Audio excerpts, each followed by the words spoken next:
The Reality of Christ Ministry ni sehemu sahihi utakapojifunza neno la Mungu na kukua kiroho, kufunguliwa toka nguvu za giza, huku ukiponywa magonjwa yote. Hakikisha unafika. Ibada zetu ni kila Jumamosi kuanzia saa 8 mchana, ambapo ni ibada ya neno la Mungu na ya kinabii. Jumatano ni ibada ambayo mtumishi anaombea mtu mmoja mmoja kuanzia saa 11:30 jioni, na Jumatatu ni ibada ya kufunguliwa toka nguvu za giza kuanzia saa 11:30 jioni, na mara moja kwa mwezi inakuwepo ibada ya wanawake. Ukihudhuria hizi ibada hutabaki kama ulivyo. Inapokuwa inafika muda huu, ni muda muafaka kabisa ambao tunakwenda kujifunza kwa mtumishi wa Mungu Pastor Sanbella, ambaye kimsingi anatufundisha kila inapokuwa inafika siku ya Jumapili, inapofika saa 3:30, ni muda muafaka, saa 3 kamili kwa mradhi, inakuwa ni muda wake mzuri wa kuweza kuanza na sisi. Leo ni Sabasaba, najua huko nyumbani, inawezekana ni mama, ni baba, umekaa na watoto wako hapo unatazama Chomoza Clouds TV. Namkaribisha mtumishi wa Mungu ili tuweze kujifunza neno. Wanasema neno likiwa ndani mwako linakupa maarifa, lakini pia linasababisha wewe kukua kiroho. Karibu sana mtumishi wa Mungu Sanbella. Asante sana Jimmy. Tunashukuru Mungu kwa siku nyingine, na napenda kumkaribisha pia mpenzi mtazamaji ambaye anatutazama. Tunaendelea na series yetu. Ndiyo. Kama ambavyo tulisema, sasa hivi tumebadilika kidogo. Ndiyo. Tuongelee nguvu za giza. Tunajifunza kwa habari ya mafanikio. Namna ambavyo mtu ukiwa na Yesu unatakiwa kufanikiwa, ajifanikiwaje. Sawa. Na ili uweze kufanikiwa kwenye kile kitu ambacho unakifanya. Na toka tumeanza leo nafikiri siku ya 3. Ndiyo. ya series yetu, na wiki iliyopita tuliviangalia baadhi ya vitu na kama hujasikiliza number 1, number 2, ni vizuri ukaingia YouTube kwenye page yetu ukaangalia. Itakusaidia sana kwa sababu tunajifunza namna ambavyo Mungu anafanya kazi, na tunatumia principle hizo kuzileta kwenye maisha yetu ya kawaida. Sawa. Na tuliangalia Mungu namna ambavyo alikuwa amefanya ile project ya bustani ya Eden. Sawa. Kwa tukawa tunajifunza kuanzia hapo vitu gani ambavyo Mungu alivizingatia, na tukaangalia vitu vingi sana. Tukaangalia namna ambavyo Mungu alimuumba mwanadamu kwa mfano wake, kwa nini alifanya hivyo. Tukaangalia idadi ya watu walioweka kwenye Eden, tukasema ni muhimu kujua watu, idadi ya watu naoajiri project ikiwa imeanza. Alianza Adam, baadaye kaongezeka Eva. Nikasema ukuaji wa project ndio kusababisha kuongeza idadi ya watu. Usianze na watu wengi alafu baadaye ukashindwa. Lakini pia tunataka tuzungumzie kitu kingine kidogo siku ya leo, sehemu ya 3 sasa. Sehemu ya 3 ambayo tutaendelea nayo. Na kitu ambacho ni muhimu sana ambacho unapokuwa unaanza jambo lolote, either ni project au ni biashara, lazima ujifunze kumpa taarifa yule unayofanya naye kazi. Kwa mfano kama umeajiri mtu, ajue vitu gani anatakiwa kufanya na vitu gani hatakiwi kufanya. Tunaziita do and don't. Sawa. Hii ni muhimu sana kwa mfanyabiashara yote. Popote unapomweka mtu asimamie project yako, lazima uwe makini sana kumhakikishia kwamba kuna vitu hivi unatakiwa kuvifanya na vitu hivi hautakiwi kuvifanya. Mfano kirahisi tu Jimmy, hata sisi watumishi hapa tuko sasa hivi tunaonekanika kwenye TV, lakini kuna do and don'ts. Ndiyo. Kuna vitu ambavyo mimi sitaki kuviongelea kabisa. Kwa mfano tukiwa hapa hatuwezi kukashifu dini ya mtu kabisa, hatuwezi kuongelea makabila ya watu tukayakashifu. Tukiongea tutaongelea kwenye kufundisha. Kwa hizo ni do and don'ts ambazo tunazo. Lakini pia hata Mungu alikuwa nazo hizo. Na nitasoma kutoka kwenye kitabu cha Mwanzo mlango wa 2, nitasoma mstari wa 16 mpaka 17. Biblia inasema, Bwana Mungu akamwagiza huyo mtu akisema, matunda ya kila mti wa bustani waweza kula, walakini matunda ya mti wa ujuzi wa mema na mabaya usile, kwa maana siku utakapokula matunda ya mti huo utakufa hakika. Kwa Mungu alizungumza na Adamu, akamwambia sawa, hii yote bustani unaweza ukawepo, lakini kuna vitu ambavyo hutakiwi kuvifanya ukiwa bustanini. Maana yake nini? Pamoja na kwamba Mungu ndo alikuwa anasimamia ile project, alimweka Adam mule ndani. Sawa. Lakini alipomweka Adam mule ndani, pia alimpa vitu ambavyo anatakiwa kuvifanya na sio ambavyo hataki kufanya. Kwa hiyo mpenzi mtazamaji, unapokuwa unafungua labda biashara, unapokuwa umefungua duka, unapokuwa umefungua project yote, mtu yote ambaye unamweka kusimamia hiyo project yake, ni lazima umjue kumwambia vitu gani anatakiwa kufanya na vitu gani anatakiwa kufanya. Usipokuwa na hivyo vitu, ni rahisi sana huyo mtu akakuharibia biashara yako, sababu atakuwa anafanya vitu usivyotakiwa wewe utaki yeye afanye. Na maana ukimwambia vitu ambavyo utaki yeye afanye, maana automatically akivifanya hivyo vitu, biashara yako ina lose. Kwa mfano, kama ni mfugaji, kama ni mfugaji wa kuku, ndio, na labda tuseme kuku wa nyama, wanaitwa broiler, ndio, kuna kanuni za kufuga wale kuku. Kwa mfano, unapokuwa unaingia bandani, unatakiwa kuingia na viatu. Sio ukiingia kwa viatu unabeba magonjwa. Lakini pia hawatakiwi kila mtu anakuja kule bandani, kwa sababu watu wanaingia na magonjwa, wanakuja na magonjwa. Kwa vitu anavyotakiwa kuvizingatia mtu ni kuhakikisha kuna anayeingia kwenye ile banda ni yeye mwenyewe. Lakini kila akiwa anaingia kuna maji ya kunawa, ambayo maji yana dawa. Kwa hizo dawa zinaua kila kitu. Alafu anaingia bandani. Kwa anafanya kama atawapa chakula, au kama ni mayai atachukua mayai atatoka. Lakini hakikishe kwamba sio kila mtu anaingia kwenye banda. Sasa mtu usipompa hizo do and don't, anaweza kaleta shemeji zake. Akawaingiza. Nitakuku wengi. Kata rafiki zake hiyo mimi ndo tunafanya kazi, ndo naposimamia nini ninachofanya kwa in a good way. Wakaja wakaingia, wakaangalia, wakawashikashika wale kuku, wakatoka. Lakini baada ya hapo kuku wanakufa, wanapata hasara. Kwa nini? Kwa sababu hujaweka hizo do and don't. Na kwa sababu sisi ni Waswahili tunaanza kumtafuta mchawi. Umeona sio bora tu uchawi, lakini nafika sehemu sasa ndio unaanza kusema jamani, pigie simu sasa au jini. Tafuteni Sanbela, nimehisi kuna chuma ulete. Nilikuwa na kuku 100 wote kwa wakati mmoja wamekufa 80. Nibaki 20. Kila nikifanya kitu hakiendi. Alafu naanza kusema yani jioni walikuwa wazima, nimeamka asubuhi wote 80 wamekufa. Kwa kumbe kuna vitu vingine vinahitaji tu ufahamu. Kwa Mungu alikuwa anajua, akamwambia Adam kwamba matunda yote unaweza kula, lakini mtu katikati usifanyaje? Usiuguse wala usiule. Kwa Mungu alianza kumpa hizo do and don't. Kwa mpenzi mtazamaji, unaposimamia project yote au unapokuwa na watu wote ambao wako chini yako, lazima wajue kwamba kuna hichi kinatakiwa kufanyika na hichi hakitakiwi kufanyika. Tukiendelea mbele kidogo, kitu kingine ambacho ni muhimu sana, nilikizungumzia kipindi wiki iliyopita kidogo tu, na nitagusia kidogo afu tutaendelea. Supervision.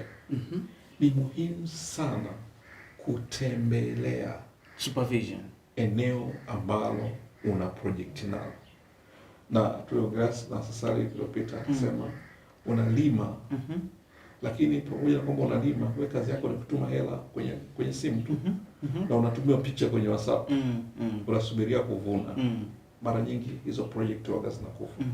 Biblia inasema kwenye kitabu cha Mwanzo 3, anasema Mwanzo mlango wa 3 mstari wa 8, kisha akasikia sauti ya Bwana Mungu akitembea bustanini wakati wa jua kupungua. Adam na mkewe wakajificha kati ya mti ya bustani, Bwana Mungu asiwaone. Kwa Mungu kumbe kila jioni alikuwa anawatembelea. Na alikuwa anawatembeleaje? Anawatembelea kwenye bustani.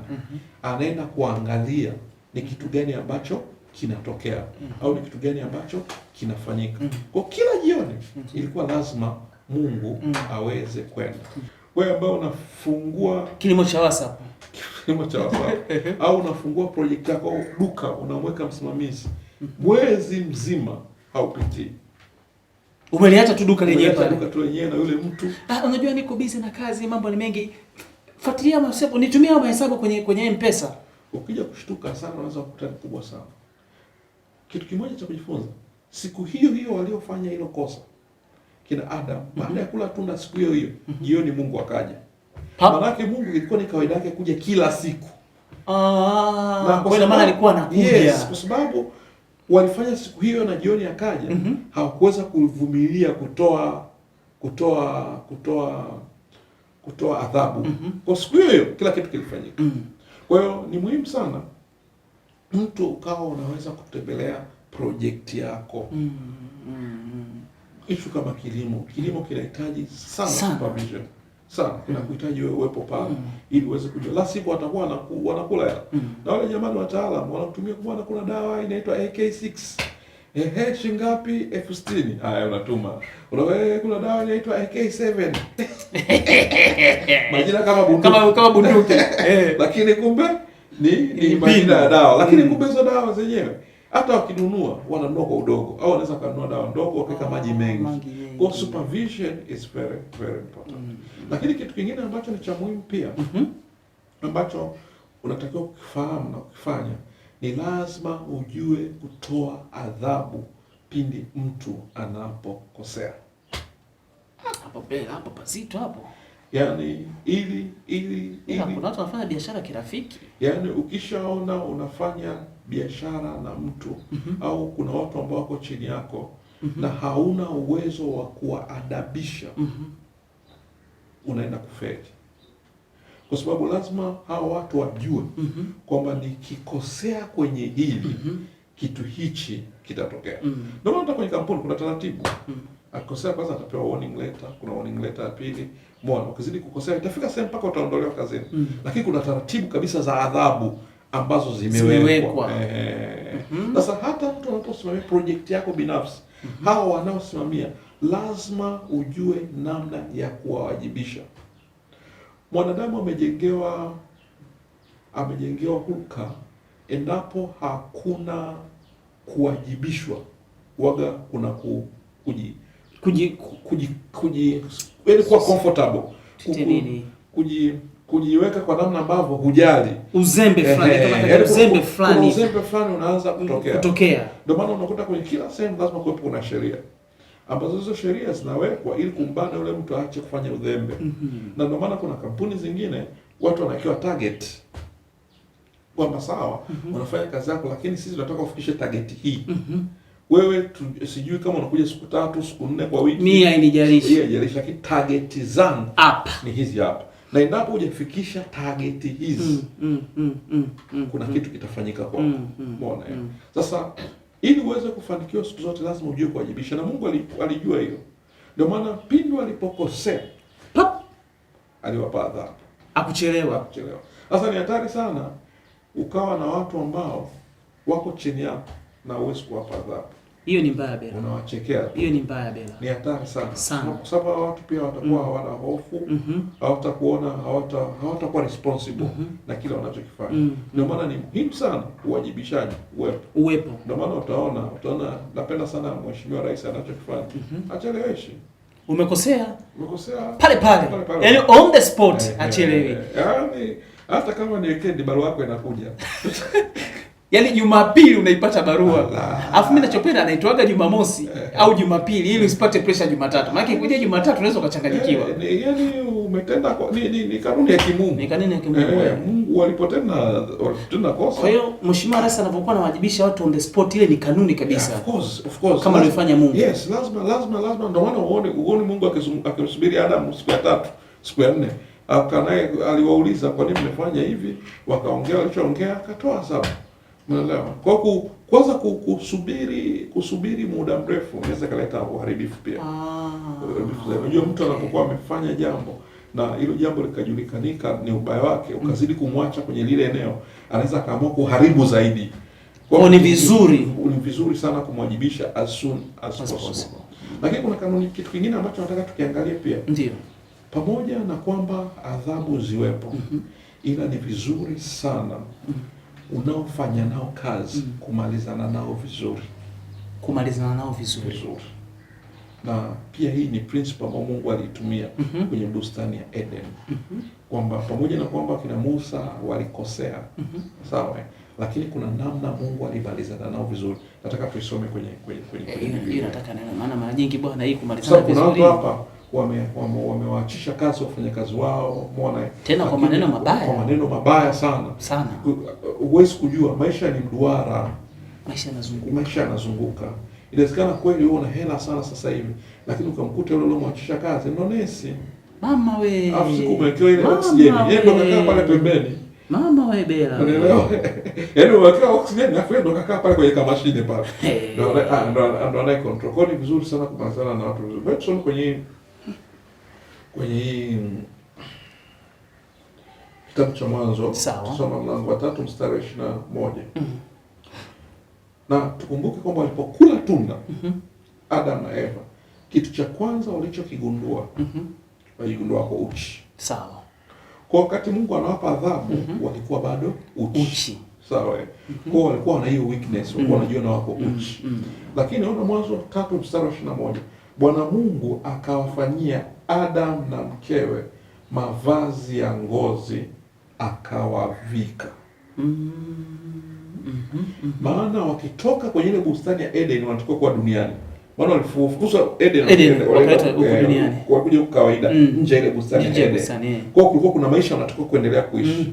Sasa pamoja na Mungu anawafukuza ndani ya Eden, lakini alihakikisha hawa watu amewashonea mavazi. Na mavazi aliyoshona alitumia ngozi.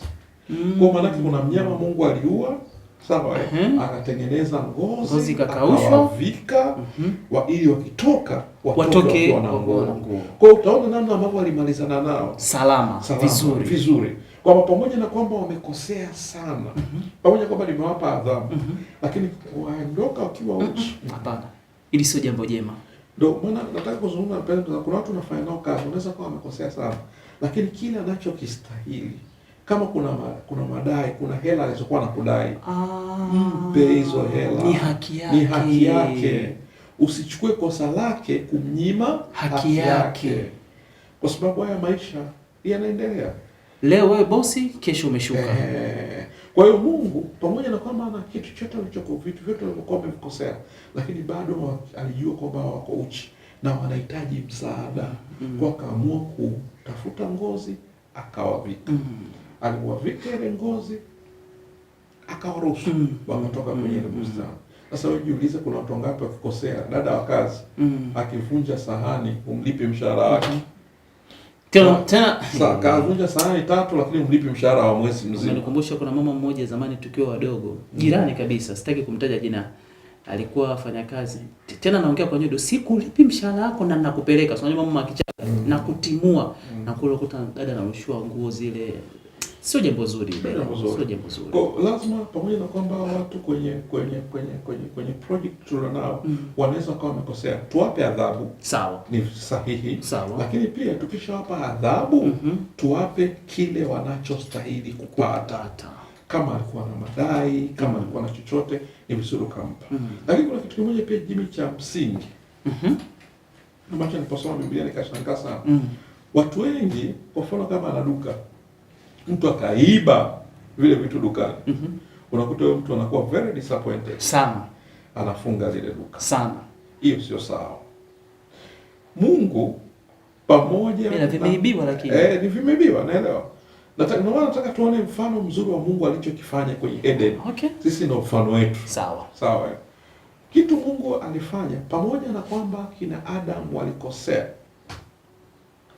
kufanya lile walilolifanya. Kitu Mungu alichoamua kufanya, Mungu hakuharibu ile bustani, wala Mungu hakufunga bustani. Mungu aliwatoa wao nje ya ile bustani. Sawa. Unaelewa? Sawa. Mtu anaposhindwa kufanya sawa kwenye ile wazo au vision ulionayo, usiue ile vision. Mtoe mtu kwenye ile vision. Ile vision lazima iweze kuendelea. Usifunge ile vision. Wewe una duka, wewe unamweka kwenye duka, kaiba vitu dukani. Sawa? Usifunge duka, mtoe nje ya ile duka.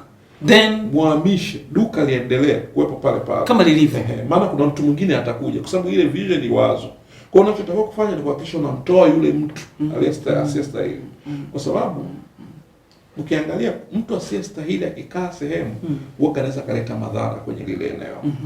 Yona, kwa sababu alikuwa amesikia sauti ya Mungu na hajaitii. Alipoingia kwenye ile merikebu ambayo anaweza kusema kama meli kwa sasa, alileta madhara kwa watu wote walikuwa kwenye ile meli. Ile meli ikataka kuzama. Mpaka baadaye ikabidi wamchukue, wamtoze baharini. Kwa kuna watu ambao ili vision zako iweze kuendelea, wanatakiwa wachukuliwe, watozwe baharini. Vision iweze kuendelea. Ili merikebu ile iweze kufika ilipokuwa inafika, ilibidi Yona atolewe mule ndani adumbukizwe. Lakini usiharibu merikebu. Usisitishe safari iwepo, ila mtoe Yona aliyoko ndani ya ile merikebu. Kwa mpenzi mtazamaji, inawezekana una kampuni, detect kina Yona ndani ya hiyo kampuni kabisa. Wakati mwingine sio shida ya kampuni, kuna kayona kama umo ndani ndio kanasumbua. Kuna watu uko ndani ya kwenye hiyo vision ndio wanaoleta shida. Detect hao watu, watoe. Usifunge hiyo kampuni, ila toa hao watu walioko ndani ya kampuni ili kusababisha hiyo kampuni kukwama, ili kampuni iweze kuendelea.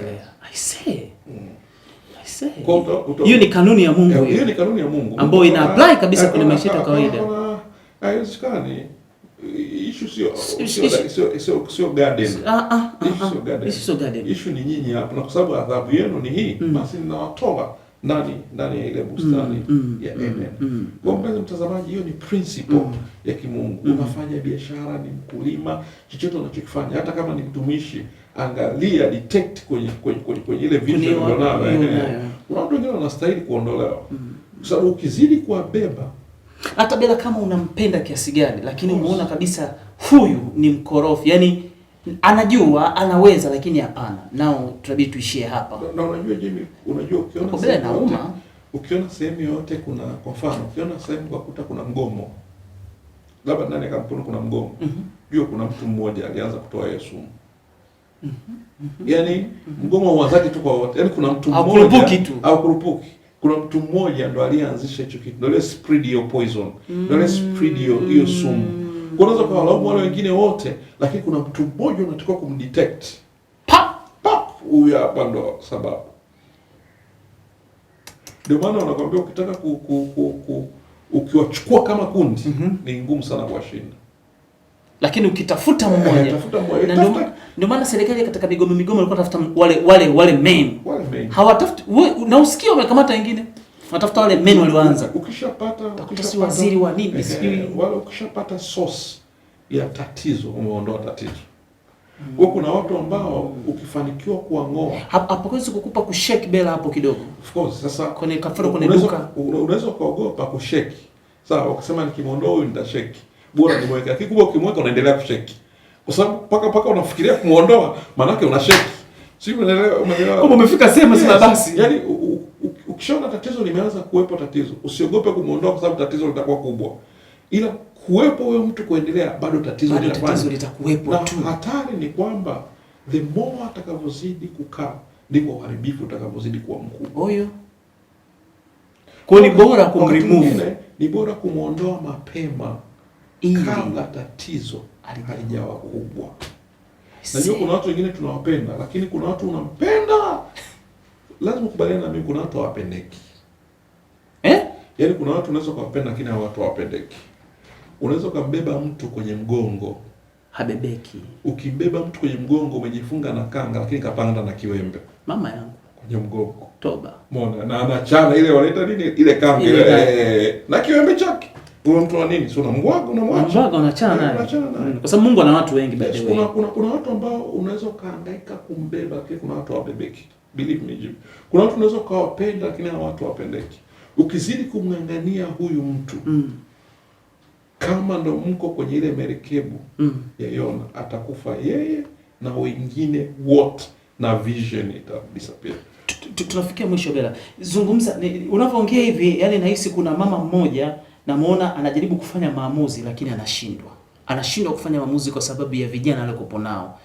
Zungumza naye, mwambie nini anachokuwa kufanya Bella. Hata sio mama, naona ni kampuni ya baba kabisa, kampuni kubwa ya umeme, anashindwa kufanya maamuzi Bella. Na amesikia, kusikiza toka mwanzo. Mwambie nini anachokuwa kufanya. Anashindana na moyo. Katika vitabu vingi ambavyo nimesoma vya watu wengi waliofanikiwa, wana siri moja kubwa, walikuwa tayari kufanya maamuzi magumu. Na ukisikia maamuzi magumu, ni maamuzi ambayo yanaumiza, lakini mwisho wake huwa yanaleta furaha. Mtu yoyote aliyefanikiwa kwenye maisha, muulize ili aweze kufikia yale malengo aliyokuwa nayo, kuna sehemu ya maisha yake alishawahi kufanya maamuzi magumu.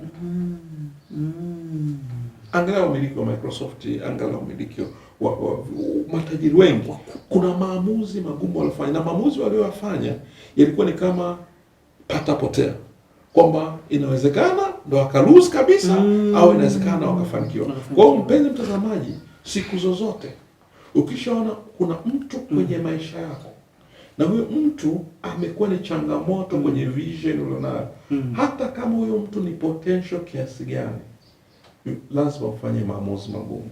Na siri moja nikwambie, kuna wakati mwingine upendo ufanye mtu ukawa kipofu. Kuna wakati mwingine hauoni mtu mwingine wa kureplace kwa sababu ya upendo ulionao juu ya huyu mtu. Lakini once huyu mtu akiondoka, macho yako yanafunguka. Utaanza kuona watu wenye vigezo zaidi ya huyo aliyopo hapo. Wapo. Mbona nilikuwa sioni siku nyingine, siku zote hizi. Lakini siku utakapoamua kufanya maamuzi, ndio siku ambapo utaiokoa vision, au ndio siku ambapo utaokoa maono ulionayo. Ninaamini umebarikiwa vilivyo na utatamani kuendelea kujifunza zaidi na zaidi. Bella atakutajia hapa accounts au mitandao ya Rock inapatikanaje kwenye ulimwengu huu wa digital. Karibu Bella. Asante Jimmy. Kama sitaja pia mitandao, napenda kuwaambia kwamba tuna seminar.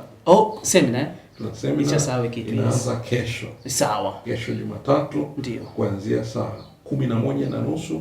Karibu sana. Na kitu tunachodili nacho, tunadili na delaying. Vitu ambavyo vinafanya vitu vichelewe. Delaying. Delaying spirit. Kwa hiyo kuna wakati mwingine unawezekana ukawa ni mtu ambaye kila kitu unachokifanya lazima kichukue muda mrefu kuweza kumanifest. Kwa hiyo tuseme tumeita speed. Tumeita speed. Hivyo speed. Nimependa hiyo title. Inaitwa speed. Kwa hiyo hebu njoo tujifunze, alafu tunaanza kufanya vitu vyetu vikaenda kwa hiyo speed. Kwa kuanzia Jumatatu, tutakuwepo Jumanne na Jumatano. Anasimamia nani kwenye seminar? 11:30 atakuwepo John. Maliza ni team sisitizo. Atakuwepo mtumishi John, na mimi pia nitakuwepo. Sawa. Kwa atakuwepo mtumishi John atakaye lead, na mimi nitakuwepo kuhakikisha unaweza kufika kuanzia siku ya Jumatatu. Speed. Sia Kimaro wa Temu.